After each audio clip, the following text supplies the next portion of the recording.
Good morning guys. तो चलिए start करते हैं आज की रिवीजन क्लास। बताइए अंतरराष्ट्रीय आईपी सूचकांक 2022 में भारत की रैंक क्या रही। आईपी यानी कि इंटेलेक्चुअल प्रॉपर्टी। तो आंसर होगा इसका 43, टॉप पे यूएस था। और वर्ल्ड इंटेलेक्चुअल प्रॉपर्टी डे हम 26 अप्रैल को मनाते हैं, विश्व बौद्धिक संपदा दिवस। अच्छा, बोल्ट्जमैन पदक पाने वाले पहले भारतीय कौन बने? दीपक धर। और अगर मैं आपसे पूछूं कि अंक ज्योतिषी न्यूमेरोलॉजी में पहली बार गिनीज वर्ल्ड रिकॉर्ड बनाया किसने? जेसी चौधरी ने। खजुराहो के मंदिर कहाँ पर है? मध्य प्रदेश के छतरपुर में है। कौन सी शैली में बने? पंचायतन शैली में। और अगर पूछे सबरीमाला मंदिर आपको मिलेगा कहाँ पे? केरल में। मकर विलक्कू त्यौहार यहीं पे लगता है। लॉर्ड अयप्पा को समर्पित है ये मंदिर। और बताओ कोणार्क सूर्य मंदिर कहाँ पर है? उड़ीसा में, जिसे ब्लैक पैगोडा भी कहा जाता है। आप जानते होंगे, एक तो 10 रुपये के नोट पे इसी का चित्र अंकित है। और 100% सोलर एनर्जी से संचालित भारत का पहला मंदिर भी यही है। चलो आप तो ये बताओ, रुद्रेश्वर मंदिर, रामप्पा मंदिर भी इसको कहते हैं, ये कहाँ पर है? तेलंगाना में। न्यूज़ में क्यों था? क्योंकि यूनेस्को की वर्ल्ड हेरिटेज साइट की लिस्ट में ये शामिल हो गया। और कौन से नंबर का बना? ये 39 नंबर की वर्ल्ड हेरिटेज साइट बनी है भारत की। और कामाख्या देवी मंदिर असम में है, जहाँ पे अंबुबाची का मेला लगता है, याद रखना। कौन सा राज्य भारत की पहली साइबर तहसील बनाएगा? तो आंसर हो जाएगा मध्य प्रदेश। और आपको याद होगा मध्य प्रदेश पावर सेक्टर में साइबर सिक्योरिटी लागू करने वाला पहला राज्य भी बना था। किस आईआईटी ने दुनिया का सबसे छोटा वेयरेबल एयर प्यूरीफायर को लॉन्च किया? तो आंसर होगा आईआईटी दिल्ली। इसका नाम है नासो 95। चलो मुझे बताओ, भारत का सबसे ऊंचा एयर प्यूरीफायर टावर कहाँ पे लगाया गया? चंडीगढ़ में। और भारत के बाहर पहला आईआईटी ये कहाँ पे बना? दुबई में। प्रो कबड्डी लीग 2022 का खिताब किसने जीता? दबंग दिल्ली ने। किसको हरा के? पटना पायरेट्स को। यह 8वां संस्करण था इसका। भारत का पहला ओपन रॉक म्यूजियम कहाँ पे खुला? तो आंसर होगा हैदराबाद में। और भारत का पहला मेरीटाइम म्यूजियम, समुद्री संग्रहालय कहाँ पे खुलेगा? गुजरात में, गुजरात के लोथल में। भारत का पहला लेबर मूवमेंट म्यूजियम कहाँ पे खुलेगा? केरल के अलापुझा में। और भारत का पहला डिजिटल फूड म्यूजियम कहाँ पे खुला? तो तमिलनाडु के तंजावुर में। चलिए बताओ, इंटरनेशनल म्यूजियम डे कब होता है? 18 मई को। और तमिलनाडु के तट को क्या कहते हैं? कोरोमंडल तट कहते हैं। केरल के तट को कहते हैं मालाबार तट। राष्ट्रीय डुगोंग संरक्षण केंद्र कहाँ पर स्थित है? तमिलनाडु में। तमिलनाडु का क्लासिकल डांस है भरतनाट्यम। मीनाक्षी मंदिर भी आपको मिलेगा तमिलनाडु में।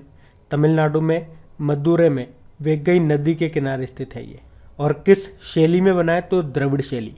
बाकी तमिलनाडु का एक सत्यमंगलम टाइगर रिजर्व याद रखो, जिसे TX2 अवार्ड मिला था। भारत की पहली बुलेट ट्रेन ये चलेगी जापान की सहायता से। कहाँ से कहाँ? मुंबई से अहमदाबाद। और इसका पहला बुलेट ट्रेन स्टेशन कहाँ पे बन रहा है? सूरत में।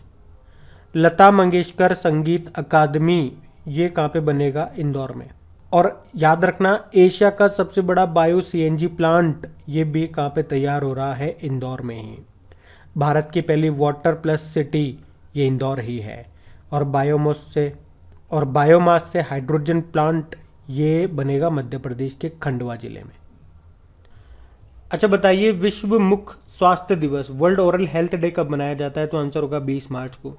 इसकी थीम थी अपने मुंह पर गर्व करें, be proud on your mouth. और वर्ल्ड हेल्थ डे होता है 7 अप्रैल को।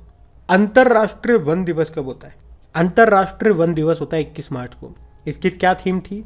वन और सतत उत्पादन और खपत, forest and sustainable production and consumption. नस्लीय भेदभाव के उन्मूलन के लिए अंतरराष्ट्रीय दिवस कब होता है? 21 मार्च को। International day for the elimination of racial discrimination. Theme क्या थी? Voices for action against racism, जातिवाद के खिलाफ कार्रवाई के लिए आवाज। और वर्ल्ड डाउन सिंड्रोम डे कब होता है? 21 मार्च को होता है। थीम थी समावेश का मतलब, इंक्लूजन मीन्स। विश्व गौरैया दिवस, वर्ल्ड स्पैरो डे ये होता है 20 मार्च को। इसकी क्या थीम थी? Love sparrow. एक आपको याद होगा वर्ल्ड माइग्रेटरी बर्ड डे भी होता है, वो मई और अक्टूबर के दूसरे शनिवार को होता है। और विश्व कठपुतली दिवस, प्यूपेट्री डे 21 मार्च को होता है। इसकी थीम थी द सी। अच्छा, विश्व कविता दिवस कब होता है फिर? वो भी 21 मार्च को होता है। और विश्व जल दिवस ये होता है 22 मार्च को। बिहार दिवस भी तो 22 मार्च को होता है। और विश्व जल दिवस की इस बार थीम क्या थी वर्ल्ड वाटर डे की? भूजल अदृश्य को दृश्यमान बनाना, ground water making the invisible visible.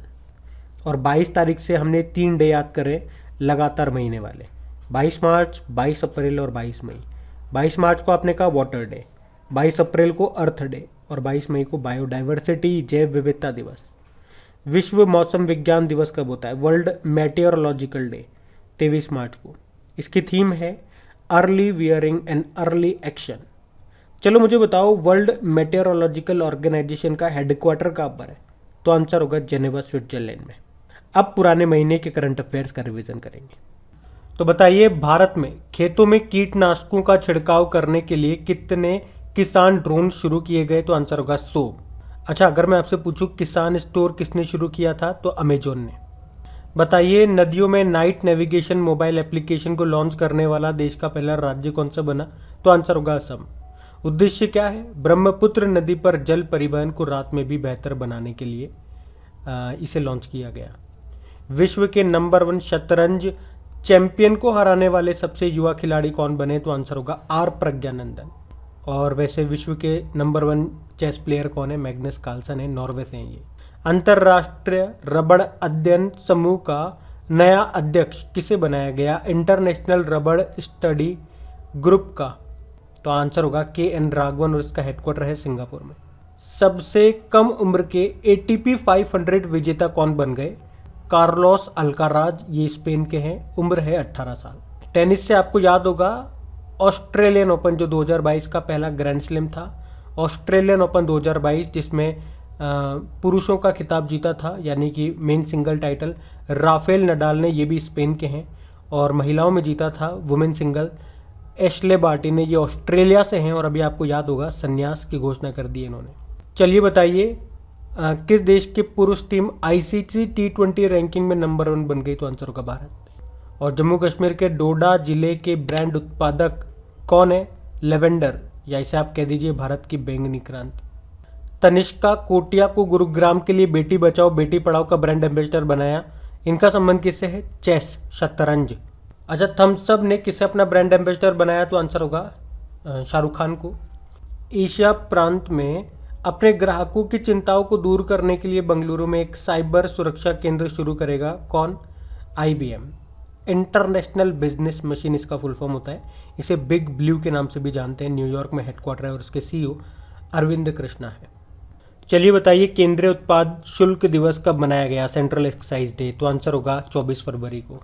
और वैसे बताइए, हमारे central board of excise and customs के अध्यक्ष कौन है? विवेक जोरी है।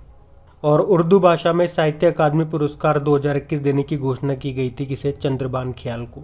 साहित्य अकादमी पुरस्कार आपको पता है 24 भाषाओं में दिया जाता है, 22 तो आपके संविधान की 8वीं अनुसूची वाली हो गई, एक अंग्रेजी हो गई और एक राजस्थानी। हिंदी का दिया गया दया प्रकाश सिन्हा को, सम्राट अशोक नाम का उनका नाटक है उसके लिए। और इंग्लिश का नमिता गोखले को थिंग टू लीव बिहाइंड के लिए। प्रधानमंत्री आर्थिक सलाहकार परिषद का पूर्णकालिक सदस्य किसे बनाया गया? संजीव सान्याल को।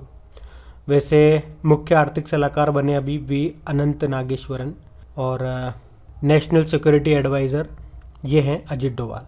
हाइबरी नाम से पहली हाइड्रोजन से चलने वाली ट्रेन लॉन्च की किसने? जापान ने। शिक्षा मंत्रालय ने राष्ट्रीय साधन सह मेगा छात्रवृत्ति को कब तक जारी रखेगा? ये 5 सालों तक। ये स्कॉलरशिप योजना है और उन आर्थिक रूप से कमजोर छात्रों के लिए है जिन्होंने 8वीं के बाद पढ़ाई छोड़ दी है।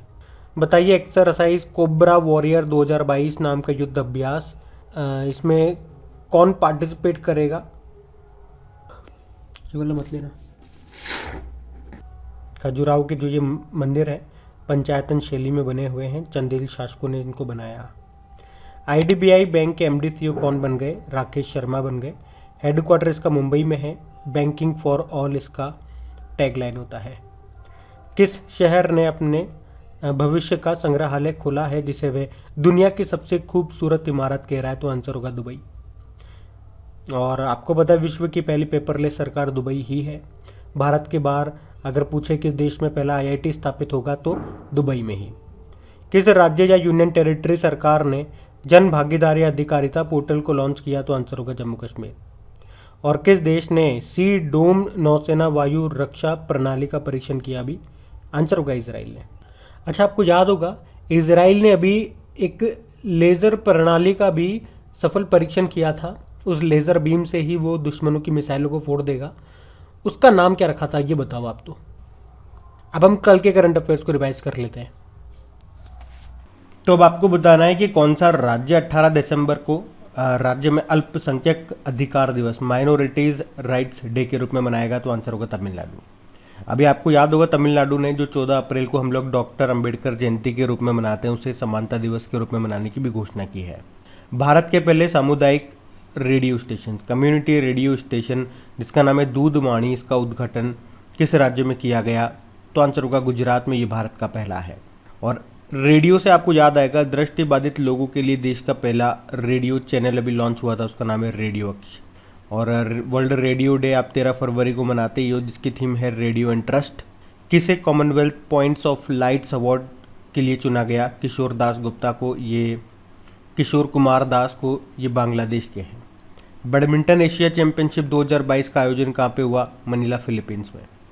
किसने एमिलिया रोमाग्ना ग्रैंड प्रिक्स का खिताब जीता? मैक्स वर्स्टपन ने। ये रेडबुल के ड्राइवर हैं और खुद नीदरलैंड से हैं। विश्व बौद्धिक संपदा इंटेलेक्चुअल प्रॉपर्टी डे 26 अप्रैल को और थीम है intellectual property and youth innovating for a better future. और अगला है the Sikh history of east India नाम की बुक को लिखा अविनाश मोहपात्रा ने। और द मैजिक ऑफ मंगला जोड़ी नाम की बुक को लिखा अविनाश खेमका ने। इन दोनों बुकों को अभी लॉन्च किया जो उड़ीसा के मुख्यमंत्री हैं नवीन पटनायक, उन्होंने। ट्विटर ने अपनी सोशल मीडिया कंपनी को किसको बेचने की घोषणा की? तो आंसर होगा एलन मस्क। सबसे अमीर व्यक्ति एलन मस्क। कितने में खरीदेंगे? $44 बिलियन में। और ये याद रखना, ट्विटर में बात करें तो स्थापना होती सन 2006 में। इसके संस्थापक कौन है? Jack Dorsey. और वर्तमान में CEO हैं पराग अग्रवाल। बताइए किसने सर्बिया ओपन का खिताब जीता? एंड्री रुबलेव ने। किस देश के राष्ट्रपति को जॉन एफ कैनेडी पुरस्कार के लिए चुना गया? यूक्रेन। वैसे तो 5 लोगों को चुना गया लेकिन ये नाम ज़्यादा इंपॉर्टेंट है। यूक्रेन की कैपिटल कीव है। यूक्रेनियन रिवेनिया यहाँ की करेंसी है। व्लादिमीर ज़ेलेंस्की यहाँ के प्रेसिडेंट है। अंतर्राष्ट्रीय प्रतिनिधि दिवस इंटरनेशनल डेलीगेट्स डे कब मनाया? 25 अप्रैल को। तो गाइज ये था आज का आपका रिवीजन वाला सेशन अच्छा लगा है तो प्लीज़ वीडियो को लाइक करके अपने दोस्तों के साथ में शेयर ज़रूर कर दीजिए। Thank you.